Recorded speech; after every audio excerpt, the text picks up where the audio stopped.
오늘은 창세기 6장 14절부터 22절까지의 말씀을 통해서 방주와 그리스도란 제목으로 하나님 말씀 듣도록 하겠습니다. 그래서 오늘은 방주 이야기예요. 근데 우리가 방주라고 하면은 배를 이렇게 생각할 수가 있는데 성경에서 지금 여기 나오는 방주는 배는 아닙니다. 상자예요, 상자. 이 테베라는 단어 자체가요 그러합니다. 우리가 이렇게 생각하면 돼요. 우리 이집트 나일강에 요게벳이 띄었던 게 뭐죠? 갈대상자. 우리 애기 엄마들 그 특송했었잖아요. 그 갈대상자와 똑같은 단어입니다. 우리 언약궤 할 때 그 궤 있죠? 궤 네모난 그 상자 있잖아요. 똑같은 겁니다. 그러니까 오늘 지금 노아의 방주를 보는데 이 방주는 배의 모양이 아니라 네모난 상자의 모양을 갖고 있습니다. 오늘 본문 보사 아시겠지만 길이가 한 137m 정도, 폭이 한 23m, 그리고 높이가 대략 한 14m 정도 그렇게 되는 언약궤 같은 이런 네모난 상자, 그것을 얘기해요. 그리고 이제 구조가 어떻게 되어 있냐면 3층으로 되어 있어요. 1층, 2층, 3층. 그리고 문은 옆에 달려 있고 창문은 지붕, 천장 위치쯤에 그렇게 달려 있습니다. 그리고 이 방 자체가 그냥 물에 떠 있기만 하면 되는 것이기 때문에 도시나 동력 장치나 조향 장치 이런 것 자체가 사실 필요가 없습니다. 그냥 네모난 상자예요. 가끔 우리가 신문 뉴스나 이런 기사, 인터넷 이런 걸 통해서 접할 수 있는 소식이 한 가지가 있는데 노아의 방주가 발견됐다. 또 저희 주영이도 이제 그런 창조학이나 이런 책들을 이렇게 읽다 보니까요, 아빠 노아의 방주가 발견됐다더라 이런 얘기를 종종 할 때가 있어요. 근데 이제 노아의 방주가 여기서 발견됐다, 또 여기서 노아의 방주의 그런 흔적들, 그런 나무의 어떤 그런 것들이 발견됐다, 이렇게 소식이 들려질 때가 있어요. 그래서 실제로 그런 탐사팀이 꾸려져가지고 이렇게 조사하기도 하고, 저희 나라에서도 그런 것들이 있었고 하는데, 사실 그때 그 사람들이 이렇게 조사한 사진이나 이런 것들을 이렇게 보잖아요. 그러면 약간 모양이요, 그 배 모양이에요. 약간 그 앞이 이렇게 조금 얄쌍하고 약간 선박의 그런 모양을 가집니다. 그러나 성경에서 말하는 노아의 방주는 어떤 거예요? 네모난 상자예요. 네모난 상자. 그러니까 그런 것들은 사실 성경에서 말하는 노아의 방주로 보기는 좀 어렵죠, 사실은. 그런 사진들을 보면 배 모양이잖아요, 완전. 근데 그게 산 꼭대기, 해발 4천, 5천 이런 꼭대기에 이렇게 배가 지어져 있는 거거든요. 그래서 이제 어떤 목사님은 이렇게 그렇게 추측하시더라고요. 노아의 홍수 심판이 있고 나서 사람들이 얼마나 두려웠겠어요. 얼마나 무서웠겠어요. 사실 하늘에까지 닿겠다라는 바벨탑을 짓게 된 이유 중에 하나도 그런 것이잖아요. 그러니까 산 꼭대기에다가 배를 지은 거예요. 주님은 오늘도 언약에 대해서 나오지만 무지개 언약을 통해서 다시 뭐 하신다고 했어요? 다시는 심판을 하지 않겠다고 주님 말씀하셨어요. 물로 심판하는 건 없습니다. 그럼에도 불구하고 사람들이 하나님의 말씀 믿지 않고 산 꼭대기에다가 뭘 지은 거예요? 배를 지은 겁니다. 혹시나 또 물 심판이 있더라도 다시는 그렇게 멸망하는 일이 없도록 노아의 후손들이 그렇게 지었다고 추측해 볼 수 있는 거예요. 근데 사실 저는 그렇게 생각해요. 믿음이 약하고 또 접근하기 어려웠던 가운데 있었던 사람들이 창조과학계나 또 이러한 소식들을 통해서 성경의 말씀이 진짜 하나님의 말씀이구나 이렇게 믿게 되는 케이스도 있고, 또 주님 앞에 나오는 계기가 되는 케이스도 사실 있어요. 그렇기 때문에 그런 일들 자체가 무의미하다 이렇게 보기는 어렵지만, 근데 사실 이거는 다 믿음의 영역이에요, 여러분. 왜냐하면은 마리아에게서 성령으로 잉태하여서 예수님이 태어나셨다, 이거 사실 뭘로 입증하고 뭘로 설명할 수 있겠어요? 예수 그리스도께서 십자가에 달려 돌아가심으로 말미암아 우리의 모든 죄, 과거에 또 현재에 미래에 있는 모든 죄까지 예수님이 대신 대속해 주셨다, 이걸 어떻게 받아들일 거예요, 사실? 어떻게 설명할 거예요? 입증하고. 사실 이 모든 부분은 믿음의 영역이죠. 믿음의 영역. 뭘 입증하고 설명한다고 해서 될 수 있는 부분이 아닙니다. 그래서 저도 오늘 사실 이 방주에 대한 이야기들을 여러 가지 의문점도 많고 여러 가지 사람들의 질문도 많아요. 이런 걸 하나씩 이렇게 반박하려고 하는 것이 아닙니다. 믿음의 관점에서 오늘 이 말씀이 우리에게 왜 주어졌는가, 이것을 살펴보려고 하는 겁니다. 오늘 우리 본문 14절 말씀 보겠습니다. 자, 너는 고펠 나무로 방주를 짓고 방주 안에 방들을 만들며 역청으로 그것에 안팎을 칠할지니라. 그러니까 방주의 재료는 뭐예요? 뭐 철도 있고 더 튼튼한 것들도 있잖아요. 그럼에도 불구하고 이 방주의 재료를 나무로 주님이 정하셨습니다. 그리고 거기 주위에 안팎으로는 뭘 발라요? 역청을 발라요. 그래서 어떤 사람들은 역청이 석탄과 석유 이런 데서만 나온다고 생각해서 어떻게 그 엄청난 큰 배를, 그 상자를 역청으로 칠할 수 있었겠나 싶지만, 사실 역청이라는 거는 석유와 석탄에서만 나는 건 아닙니다. 조건만 잘 맞으면 나무에서도 날 수가 있는 거예요, 사실. 그래서 나무에서 나는 송진이나 또 남은 나무들을 태워서 나오는 숯 같은 것들을 조합해서 능히 역청으로 만들 수 있다는 사실을 모두가 알고 있습니다, 사실은. 그렇기 때문에 그 수많은 나무들을 베면서요, 방주를 짓고 거기서 나오는 역청 제조를 통해서 이 방주 안팎으로 바르는데 사실 전혀 문제가 없었을 거예요.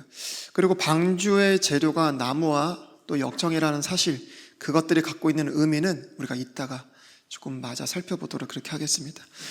15절, 네가 만들 방주의 모양은 이러하니 방주의 길이는 300규빗이요 너비는 50규빗이며 높이는 30규빗이니라.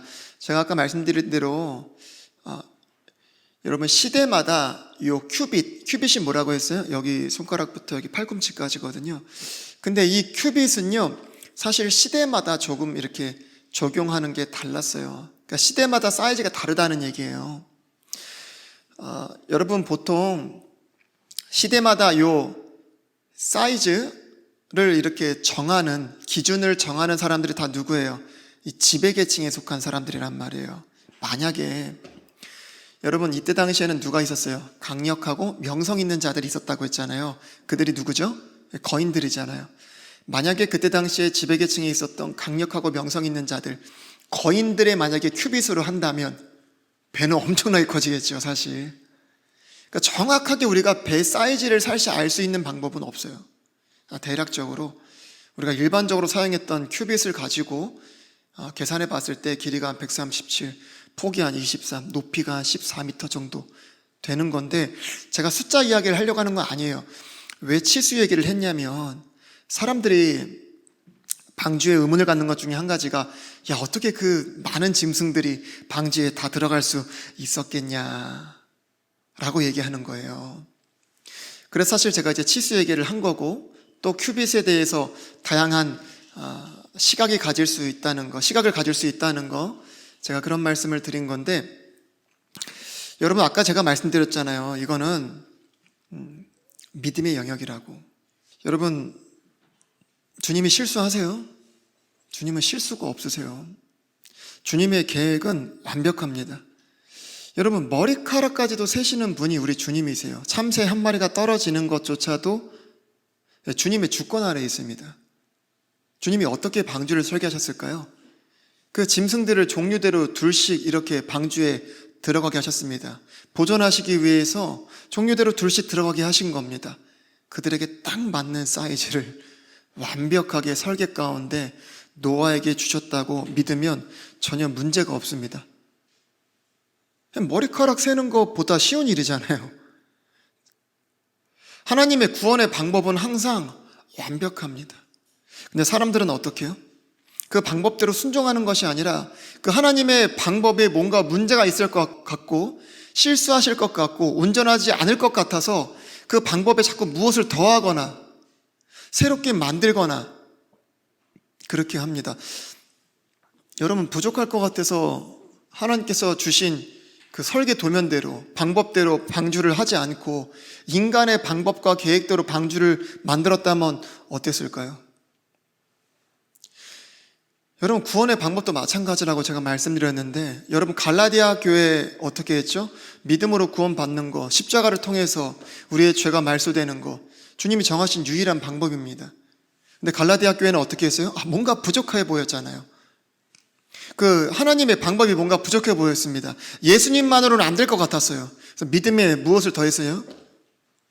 율법을 더했다니까요. 율법을. 사람은요 항상 하나님의 완전하신 계획에 흠집을 내고 그것을 더럽히고 망가뜨린다는 거예요. 그래서 바울이 갈라디아 3장인가요? 가면 뭐라고 해요? 너희가 왜 영으로 시작했다가 육체로 마치냐? 이 어리석은 자들아 하면서 책망합니다. 에덴 동산에서 주님의 규칙은 굉장히 단순했어요. 먹을 거를 먹고 먹지 말아야 될 거 안 먹으면 되는 겁니다. 이 단순한 규칙도 지키지 못해가지고 거기에 무엇을 더하거나 뺐을 때 어떻게 됐습니까? 말할 수 없는 처참한 결과를 맞이했던 것을 기억해야 됩니다. 우리 16절 보겠습니다. 너는 방주의 창을 만들 때 위에서부터 1규빗 안에 그것을 완성하고 방주의 문은 방주 옆으로 내며 그것을 아래층, 둘째 층, 셋째 층으로 만들지니라. 방주의 창은 뭐예요? 위에서 한 큐빗이니까 한 이 정도 사이즈밖에 안 되는 거예요. 그러니까 거의 천장의 위치에 있는 거죠. 그리고 이 창문은 열고 닫을 수 있었죠. 우리가 어떻게 알아요? 나중에 그쵸, 까마귀와 비둘기를 이렇게 날려보냈던 것들을 기억하면 충분히 생각할 수 있고, 우리가 이제 문은 조금 이따 볼 건데, 여러분 구조가 어떻게 돼 있어요? 1층, 2층, 3층 이렇게 돼 있어요. 우주의 모양도 그렇죠. 첫째 하늘, 둘째 하늘, 셋째 하늘. 사람의 구조도 비슷해요. 영과 혼과 육. 성막도 비슷하죠. 뜰과 성소와 지성소. 요즘 우리 성막 보고 있으니까 더 잘 알잖아요. 하나님도 마찬가지예요.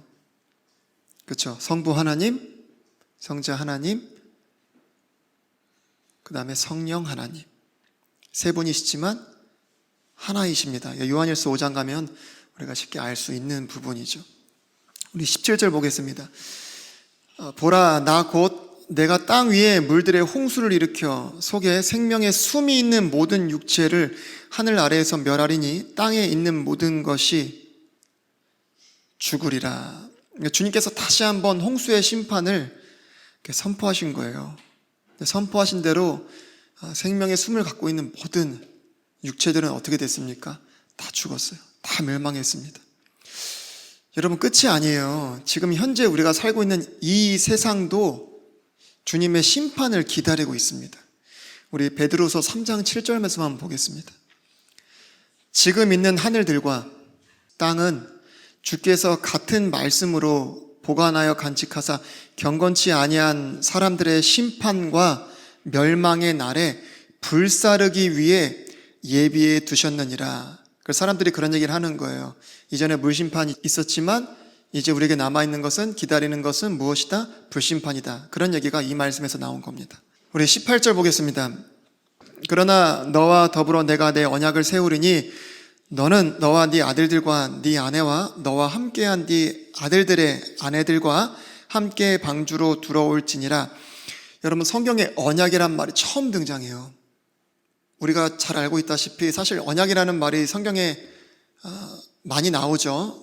에덴의 언약도 있고, 창세기 2장에서, 창세기 3장에서 아담과의 언약도 있고, 그 다음에 이제 노아의 언약입니다. 팔레스타인 언약, 아브라함의 언약, 다윗과의 언약, 그 다음에 세상 속의 언약, 이런 언약들이 쭉 나와요. 근데 창세기 2장이나 3장에 가면 에덴의 언약이나 아담의 언약이 나오지만 언약이란 단어가 쓰이지는 않아요. 그러니까 공식적으로 그렇게 표현하지는 않습니다. 그런데 공식적으로 처음 사용되어진 곳이 어디냐면 이 노아의 언약이에요. 노아의 언약. 노아의 언약이 뭐냐? 우리 창세기 9장 11절 13절 말씀 한번 보겠습니다. 내가 너희와 더불어 내 언약을 세우리니 다시는 내가 모든 육체를 홍수의 물들로 멸하지 아니할 것이요 또 땅을 멸할 홍수가 다시는 있지 아니하리라. 하나님께서 이르시되 내가 나와 너희와 또 너희와 함께하는 모든 살아있는 창조물 사이에 대대로 영구히 맺는 언약의 증표가 이것이니라. 내가 내 무지개를 구름 속에 두노니 그것이 나와 땅 사이에 맺은 언약의 증표가 되리라. 여러분, 에덴에서 맺었던 언약의 증표는 뭐였어요? 선과 악을 알게 하는 나무였고, 아담과의 언약에서의 증표는 뭐였어요? 가죽옷이었죠. 그럼 노아의 언약의 증표는 뭐예요? 무지개입니다. 근데 이 노아의 언약의 특징이 있어요. 그게 뭐냐면 일방적인 약속이라는 거예요. 에덴에서 하셨던 하나님의 약속과는 좀 차이가 있습니다. 여러분, 에덴에서 하셨던 약속은 뭐예요? 조건적인 약속이에요. 조건적인 약속. 선악과를 먹냐 먹지 않냐, 이런 불순종과 순종에 따른, 조건에 따른 언약입니다. 근데 노아의 언약은 뭐예요? 조건이 없어요. 무조건적인 약속입니다. 주님께서 행하시기로 작정하고 이루시는 약속이에요. 이거는 노아의 순종과 불순종과는 상관이 없이 주님이 이루시는 그러한 약속입니다. 그럼 뭐 하면 돼요? 그냥 그 하나님의 언약을 믿고 순종하면 끝이에요. 그냥 단순하게 믿고 순종하면 끝입니다. 무슨 언약과 비슷하죠? 예수 그리스도의 새 언약과 닮았습니다. 여러분, 예수 그리스도의 새 언약도 무슨 언약이에요? 무조건적인 언약이에요. 왜 무조건적인 언약이죠? 예수 그리스도께서 구원을 위해 필요한 모든 것들을 다 어떻게 해요? 십자가에서 담당하셨어요. 자신의 생명으로 담당하셨어요. 구원에 필요한 모든 것들을 예수님께서 다 마련해 주셨기 때문에 조건이 필요가 없습니다. 그래서 무조건적인 약속이에요. 뭐만 하면 돼요? 그 언약을 믿고 순종하면 됩니다. 끝이에요. 그래서 이 새 언약의 시초가 되는 게 뭐예요? 노아의 언약입니다. 그래서 노아의 언약은 구원의 언약을 잘 예표하는 원형입니다. 이해가 되시죠? 여러분, 하나님의 언약은요, 주님이 한번 말씀하시면 그거는 반드시 지키십니다. 영원 불변한 거예요. 이 언약은 세상속 언약과 마찬가지로 이 땅에 있는 모든 육체들에게 행하실, 육체들을 위해서 행하실 하나님의 언약입니다. 우리 19절 20절 보겠습니다. 너는 모든 육체에 살아있는 것 중에서 종류마다 2마리씩 방주로 데리고 들어와 너와 함께 그것들이 살아남게 할지니 그것들은 수컷과 암컷이어야 하리라. 날짐승이 그것들의 종류대로, 가축이 그것들의 종류대로, 땅에 기른 모든 것이 그것의 종류대로 종류마다 2마리씩 네게로 나아오리니 그것들을 살아남게 하라. 여러분, 주님께서 어떻게 하셨어요? 종류대로 나오게 하신 거예요. 그래서 그 종류대로 종들을 보존하신 겁니다. 가끔 어떤 사람들은 노아의 홍수 이후에 많은 것들이 변화되면서 종들이 분화되고 또 새로운 종들이 생겨났다라고 하는 사람들도 있는데 그렇지 않죠. 주님이 종류대로 불러주시고 노아 홍수 이전이나 이후나 똑같이 그 종류대로 주님이 보존하신 겁니다. 그리고 그 노아가 짐승을 한 마리씩 다 잡아다가 이렇게 찾으러 다니거나 잡아온 게 아니에요. 주님 뭐라고 하세요? 그것들이 방주로 나와왔다고 하죠. 주님께서 그 짐승들을 방주로 인도하시고요, 들어가게 하신 겁니다.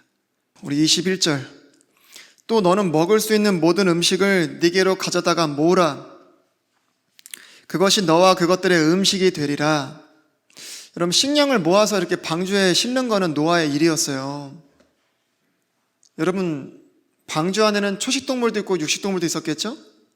이렇게 생각하는 거예요, 사람들이 막연하게. 여러분, 동물들이 언제부터 육식동물로 나뉘어졌는지는 성경에 정확하게 딱 나와 있진 않아요. 근데 우리가 한번 생각해 볼 수 있는 부분은 있습니다. 사람이 언제 육식으로 이렇게 주님 앞에 허락이 됐어요? 방주에서 나온 뒤부터란 말이에요.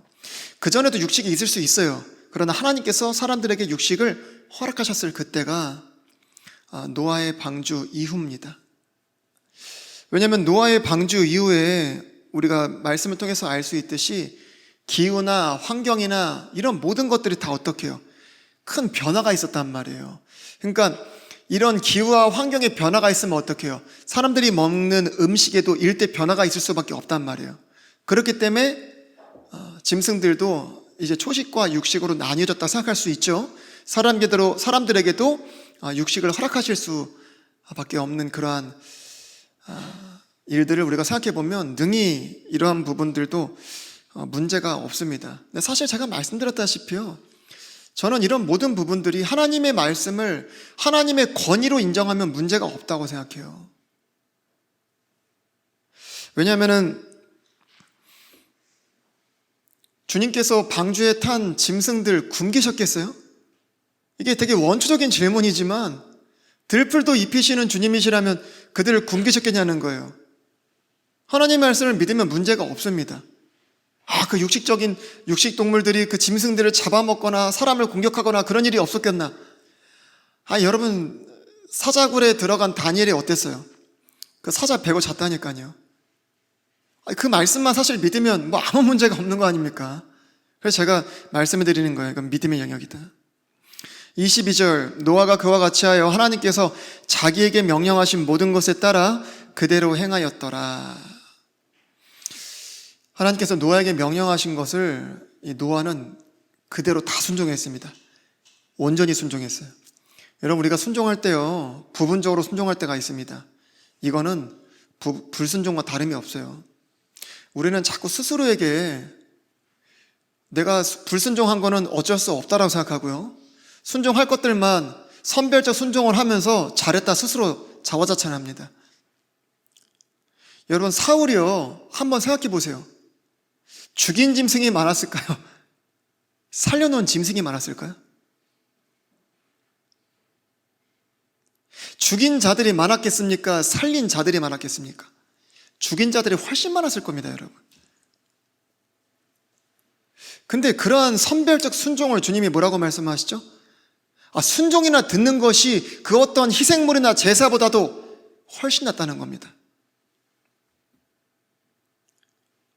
우리는요, 교회 안에서 어떤 봉사와 충성과 일들이 주어졌을 때도요, 할 만한 거는 합니다. 내가 하지 못할 것 같아 라고 하는 것은 못하겠다고 합니다. 이런 선별적 순종, 불순종과 같습니다, 여러분. 한 번 하면 평생 해야 된다, 제가 그런 얘기를 하는 게 아니에요. 때로는 주님이 일을 옮기실 수도 있고 다른 일을 맡기실 수도 있는 겁니다. 근데 정말 내가 하나님 앞에 기도해 볼, 몸부림칠 그런 생각조차 하지 않고 그저 내가 생각하기에 안 될 것 같으니까 그만두겠다, 여러분 모두가 다 그런 생각합니다.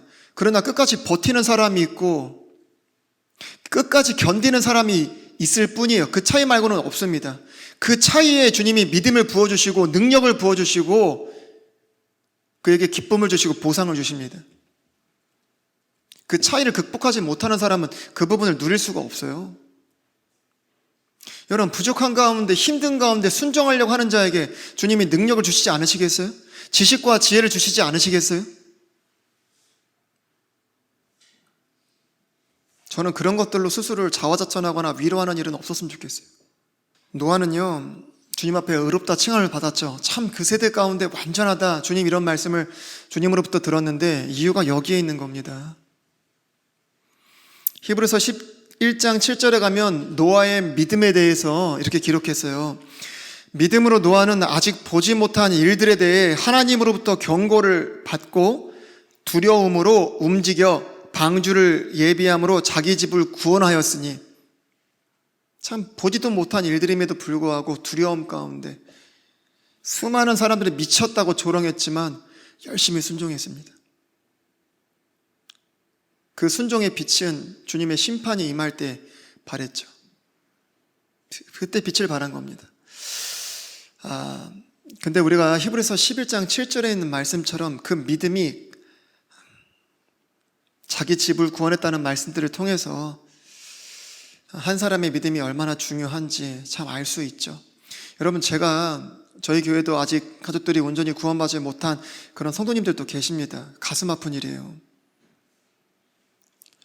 여러분, 저도 자주는 아니지만 가끔 생각날 때마다 그런 성도님들과 그런 가정들을 위해서 기도할 때가 종종 있습니다.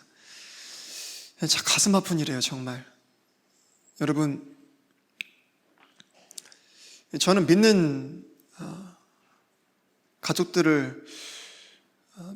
가족들과 함께 하기 때문에 그러한 고통을 크게 느끼지 못하지만,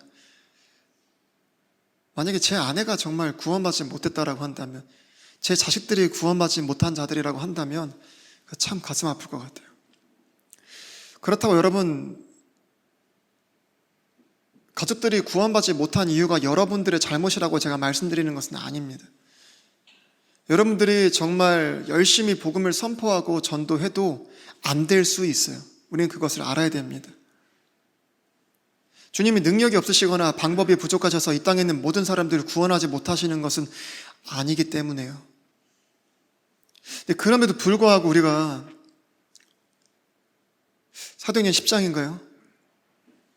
고넬료라는 한 사람의 귀한 믿음을 통해서 온 가족, 친척, 친구들이 구원을 받는다는 것을 우리가 보지 않았습니까? 여러분, 사도 바울이요, 빌립보 감옥에 갇혔을 때 구원을 어떻게 하면 받을 수 있는지 요청하며 간절하게 나왔던 간수에게 하셨던 말씀을 기억하세요? 사도행전 16장 31절에 가면 그들이 이르되 주 예수 그리스도를 믿으라, 그리하면 네가 구원을 받고 네 집이 받으리라 하며, 실제로 상처난 바울을 자기의 집에 데리고 가서 씻기고 상처에 약을 바르면서 복음을 들었던 그 간수와 그의 집안은 구원받았습니다. 이런 은혜가 저희 교회 성도님들과 이 모든 가정 위에 임하기를 정말 주님의 이름으로 축원합니다. 언제 주님의 심판이 임할지 몰라요. 여러분, 진짜 마지막 시대입니다. 그래서 어떤 목사님이 참 저에게 문자를 보내주시면서 어떤 한 글을 보내주셨는데, 그 글에 이러한 소망이 담겨져 있었어요. 올해는 주님이 오시지 않겠습니까? 근데 제가 아침에도 잠깐 이렇게 기도하고 묵상하면서도 그 목사님의 말씀이 자꾸 이렇게 마음에 남아 있었어요. 참 짧은 인생인데 그 짧은 인생의 순간순간 가운데 마지막을 와 있다는 게 제 마음을 더 두렵게 하고 또 거룩하게 했습니다. 정말 주위에 믿지 않는 자들이 있다면 열심히 그분들을 인도해서 방주를 태워야 됩니다. 여러분, 우리는 방주를 예비할 필요가 없잖아요. 이미 방주가 예비되어 있잖아요. 그 방주가 누구시죠? 예수 그리스도. 오늘 설교 제목이 그래서 방주와 그리스도입니다. 그리스도께로 인도하면 됩니다. 방법은 너무 쉬워요. 방주에 타면 되고 그리스도를 믿으면 됩니다. 그래서 오늘은 방주와 예수 그리스도에 대해서 잠깐 살펴보려고 좀 합니다. 여러분, 방주와 그리스도는 온 세상에 심판이 임하기 전에, 이게 중요해요. 심판이 임하기 전에 이 심판을 피할 곳으로 주님께서 어떻게 허락하신 거예요. 누구든 방주에 들어가면 구원을 받습니다. 예수 그리스도 안에 있는 자들은 구원을 받아요. 핵심은 뭐다? 주님께서는 항상 심판 전에 이것들을 예비하시고 그 길과 그 방법을 허락해 주신다는 거예요. 그러면 심판 중에는 늦습니다. 심판 중에는 허락되지 않아요. 심판 전에 항상 주어집니다. 방법이 너무 쉬웠죠? 방주에 타면 됩니다. 그냥 예수 그리스도를 그냥 믿으면 돼요. 근데 한 번 닫힌, 우리 그 찬양 있잖아요. 한 번 닫힌 구원의 문 또 열려지지 않으리. 여러분, 방주의 문이 한 번 닫히면 열려집니까? 안 열립니다. 여러분, 우리 마태복음 25장 같은 경우 보면요, 원리상 보면 그 기름을 준비하지 못한 그 열처녀들 어떻게 됐습니까? 혼인예식에 참여하지 못합니다. 여러분, 구원의 문이 한번 닫히고 나면요, 심판 가운데 아무리 구원을 외쳐도 소용이 없다는 거예요. 그리고 그 심판 가운데 유일한 방법이었다는 거예요. 방주와 그리스도는. 다른 방법이 없었습니다, 여러분. 오직 이 방주 외에는 방법이 없었어요. 이 현 세상도 심판을 기다리고 있는데 유일한 방법은 예수 그리스도 뿐입니다. 사도행전 4장 12절. 다른 사람 안에는 구원이 없나니 하늘 아래에서 우리를 구원할 다른 이름을 사람들 가운데 주지 아니하셨느니라 하였더라. 우리가 아까 방주의 옆으로 나 있는 문에 대해서 살펴보지 않았었는데, 여러분, 방주 옆에 문이 있었거든요. 근데 방주의 문이 몇 개인 줄 아세요? 여러분, 방주에 수많은 짐승들이 타야 되죠. 그리고 그 수많은 짐승들을 먹이기 위해서 수많은 음식 물자들도 어떻게 해요? 실어다 날라야 됩니다. 그러려면 문이 많아야 돼요, 적어야 돼요? 문이 일단 커야 되고 문이 일단 많아야 되고 그러면 좋겠잖아요. 근데 방주에는 문이 몇 개밖에 없었어요? 하나밖에 없었어요. 여러분, 우리가 구원에 이를 수 있는 문은 주님 뭐라고 하세요? 한 가지밖에 없습니다.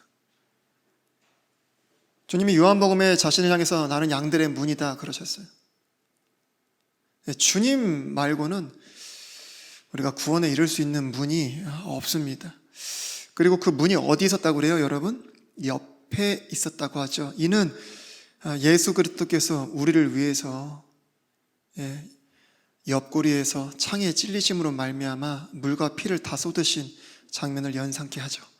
그리고 방주의 재료가 무엇이었죠? 우리가 처음에 이따 살펴본다고 했었는데, 방주의 재료에 대해서. 방주의 재료는 나무였어요. 나무를 재료로 삼아 방주를 짓기 위해서 모세가 노아가 무슨 일을 했습니까? 나무를 이렇게 벌목했겠죠. 그 다음에 나무를 자르고 또 나무를 말리고 그 나무에 또 못을 대고 못을 박아서 방주를 완성한 겁니다.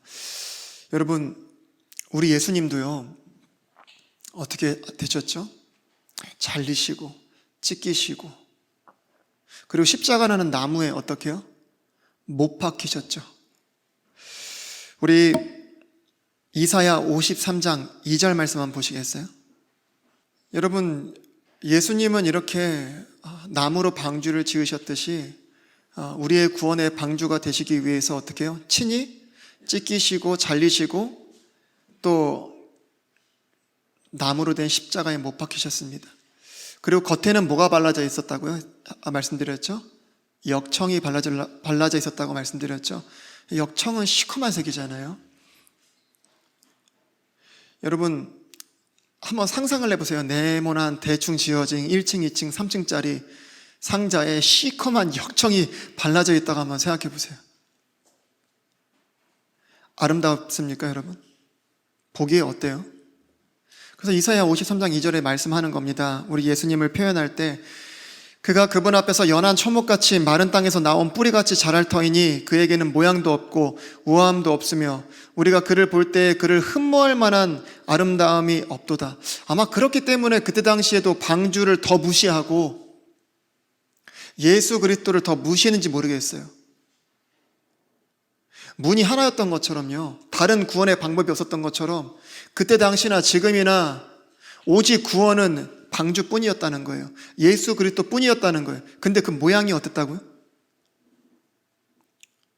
스테인리스로 막 화려하게 지어져 있는 것도 아니고 크리스탈로 지어져 있는 것도 아니고 볼품없는 나무에 시커먼 역청이 발라져 있으니 예수 그리스도께서 좀 왕으로 오시든지 좀 화려한 멋진 그런 모습으로 오셨다면 어땠을까요? 사람들은 철저하게 외모를 보는 눈에 길들여져 있다 보니까 방주를 무시하고 예수 그리스도가 더 무시받았을 수 있습니다. 이사야 53장 말씀을 좀 더 읽어볼게요. 우리 4절 5절. 참으로 그는 우리의 고통을 짊어지고 우리의 슬픔을 담당하였거늘 우리는 그가 매를 맞고 하나님께 맞아 고난을 당한다고 생각하였노라. 그러나 그는 우리의 범법들로 인해 부상을 당하고 우리의 불법들로 인해 상하였노라. 그가 징벌을 받음으로 우리가 화평을 누리고 그가 채찍에 맞음으로 우리가 고침을 받았더라. 여러분, 방주는요, 그 거센 풍랑과 세찬 이 파도에 만약에 방주가 느낄 수만 있었다면 큰 아픔을 느꼈겠죠. 주님의 이 진노의 심판, 이 고통이 거센 풍랑과 세찬 파도에 의해서 어떻게 해요? 계속해서 방주를 때렸을 겁니다. 그렇죠? 근데 방주는 어떻게 해요? 그 고통과 아픔을 그대로 견뎌내면서 방주 안에 있는 자들을 신실하게 지켜냈습니다. 약간 의인화시켜서 제가 설명한 거지만 예수님도 마찬가지예요. 우리 이사야 지금 53장 4절에 있는 말씀, 5절에 있는 말씀처럼 사실은 하나님의 진노의 심판을 우리가 다 받아야 됩니다. 그 못 박힘, 그 찢김, 그 침뱉음과 조롱과 고통과 이 모든 심판을 우리가 다 받아야 돼요. 누가 대신 받아주셨다고요? 우리의 방주 대신. 예수 그리스도께서 대신 받아주신 겁니다. 여러분, 방주 안에 있었던 사람들은요, 그 고통을 전혀 느끼지 못했습니다.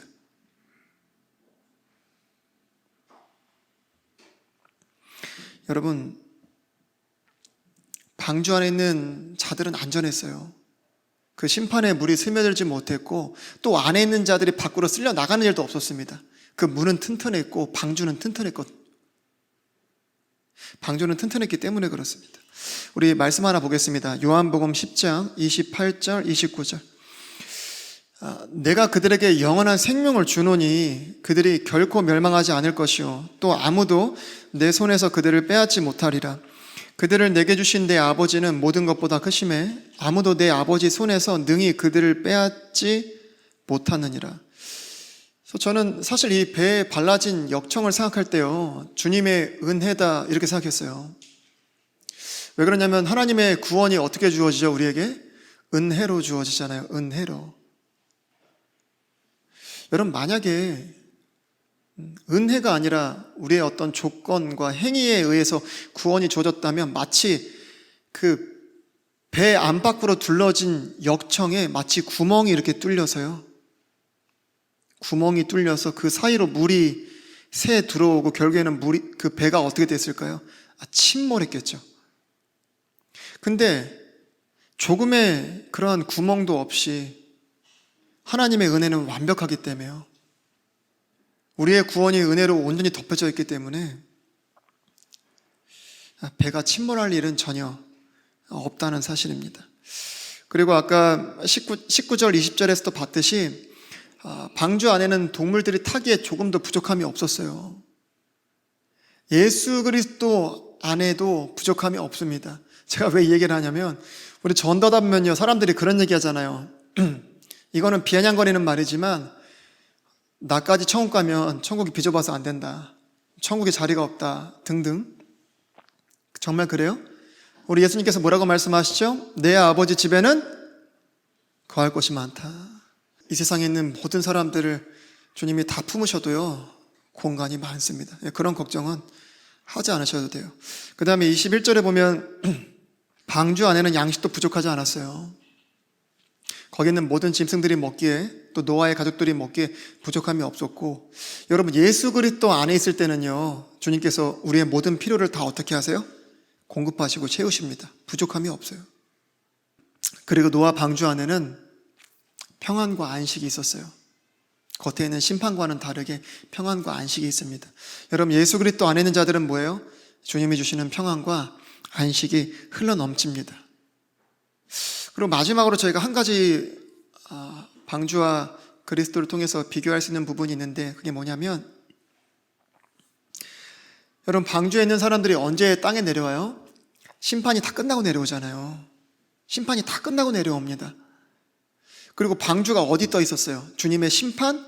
물 그 위에 떠 있었잖아요. 여러분, 이젠 이 세상에 7년 대환란이라는 큰 극심한 심판이 이를 때가 옵니다. 그때 교회는 어디에 있어요? 이 심판 위에 있습니다. 그래서 그때 우리 모두는 다 어떻게 해요? 휴거들림 받아서 다 올라가요. 그리고 언제 내려오죠? 심판이 다 끝나고 내려옵니다. 심판이 다 끝나고 내려와요. 누구처럼요? 노아 가족처럼 심판이 다 끝나면 방주에서 내려와요. 그리고 노아는요, 히브리서에 보면은 상속자라고 합니다. 상속자, 의의 상속자. 여러분, 하나님으로부터 노아가 받은 땅은 어떤 땅이었어요? 부패했던 땅이 아니라 하나님의 심판으로 말미암아 정화된 땅이고 깨끗하게 된 땅이었습니다. 그렇죠? 새롭게 된 땅이었어요. 우리는 심판 위에 있었던 것처럼 휴거들림 받아서 주님과 함께 어린 양의 혼인잔치를 할 것이고, 그 다음에 심판이 다 끝나고 나서 어떻게 해요? 우리가 이 땅에 노아와 같이 우리 또한 주님 앞에 상속자기 때문에 정화된 땅, 심판으로 인해서 깨끗하게 된 땅을 물려받습니다. 그 땅이 뭐예요? 이 땅에 세워지는 천년 왕국입니다. 그때 우리는 왕과 제사장으로서 그리스도와 함께 이 땅을 통치하는 상속자로서 살게 될 것입니다. 이해가 되시죠? 이것이 방주와 그리스도를 통해서 우리가 볼 수 있는 진리들입니다. 근데 중요한 건요, 노아의 때도 그렇고 지금도 그렇고 하나님의 말씀을 듣고 이 방주에 탄 사람들 굉장히 작다는 겁니다. 노아 시대는 8명밖에 없었어요. 제가 지금도 이렇게 저번에 세계 기독교 통계를 가지고 제가 말씀드린 적이 있는데, 지금도 예수 그리스도를 믿고 또 그 가운데서 정말 구원받았다고 볼 수 있는 사람은 정말 몇 프로 안 됩니다, 여러분. 지금도 굉장히 작습니다, 여러분. 노아를 통해 선포되어지는 말씀을 사실 그때 모든 사람들이 들을 때 무엇으로 들었을까요? 농담으로 들었겠죠. 어떻게 할 수 있죠?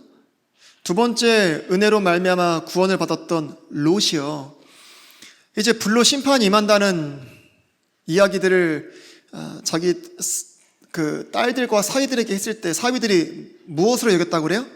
농담으로 여겼더라 그러죠. 농담으로 여겼더라. 이 세상을 향한 주님의 심판이 우리를 기다리고 있어요. 이 세상을 기다리고 있습니다. 그리고 히브리서 9장 27절의 말씀처럼 모든 사람은 다 죽음을 맞이하고 그 이후에는 뭐가 있다고 그래요? 심판이 있어요. 여러분, 근데 오늘 제가 방주 이야기를 했는데 방주 이야기는 심판에 대한 이야기가 아닙니다. 무슨 이야기일까요? 구원에 대한 이야기예요. 왜냐하면 우리 주님은 심판하시는 것이 목적이 아닙니다. 뭐 하러 오셨다고 그래요? 구원하러 오셨다는 거예요. 구원하러. 여러분, 바울이 왜 유대인에게 가면 유대인처럼 헬라인에게 가면 헬라인처럼 행동했다고 그래요? 몇 사람이라도 더 구원코자 했다는 겁니다. 여러분, 마지막 때가 노아의 때와 같다고 그래요. 분명 온 세상이 막 주님을 믿고 주님을 찬양하고 그런 부흥은요 없습니다. 마지막 때가 되면 될수록 더 어려워집니다. 그럼에도 불구하고 우리가 바울이 가졌던 그 마음, 하나님의 이 마음을 가지고 어떻게 됩니까? 한 사람이라도 더 이 방주로 인도해야 됩니다. 한 사람이라도 더 그리스도께로 인도해야 됩니다. 다른 문은 없고 다른 방법은 없고 심판 중에는 없어요. 오직 심판 전에 우리에게 하나님의 은혜의 기회로 이 모든 것들이 허락되는 겁니다. 근데 그들이 농담으로 여기고 우습게 여긴다? 그들이 받아야 할 심판은 상상조차 할 수 없는 고통일 겁니다. 여러분, 히브리서 10장 29절에 가면 주님 이렇게 말씀하세요. 하물며 하나님의 아들을 발로 밟고 자기를 거룩히 구별한 언약의 피를 거룩하지 아니한 것으로 여기며 은혜의 영께 무례히 행한 자가 당연히 받을 것으로 생각되는 형벌은 얼마나 더 극심하겠느냐. 너희는 생각해보라. 우리도 생각해야 되고, 이 생각을 가지고 이 은혜의 영께 무례히 행하는 자들에게 두려움 가운데 하나님의 말씀을 선포해야 됩니다. 방법이 너무 쉽잖아요. 그냥 타면 되고 믿으면 되는 겁니다. 그리스도를. 저는 오늘 이 방주에 대한 이야기를 듣는 여러분들이요, 심판의 이야기보다 하나님의 이 구원의 소식으로, 기쁜 구원의 소식으로 들려졌기를 간절히 소망하고, 이 기쁜 소식을 한 주간도 또 우리에게 허락된 마지막 순간까지도, 또 마지막 시대에 마지막 살고 있기 때문에요, 얼마 남지 않았다고 생각합니다. 저도. 그렇기 때문에 더 열심히 이 기쁜 소식을 이 심판이 기다리고 있는 세상 속에 전파할 수 있는 하나님의 거룩한 사랑의 통로들이 다 되길 주님의 이름으로 축원합니다.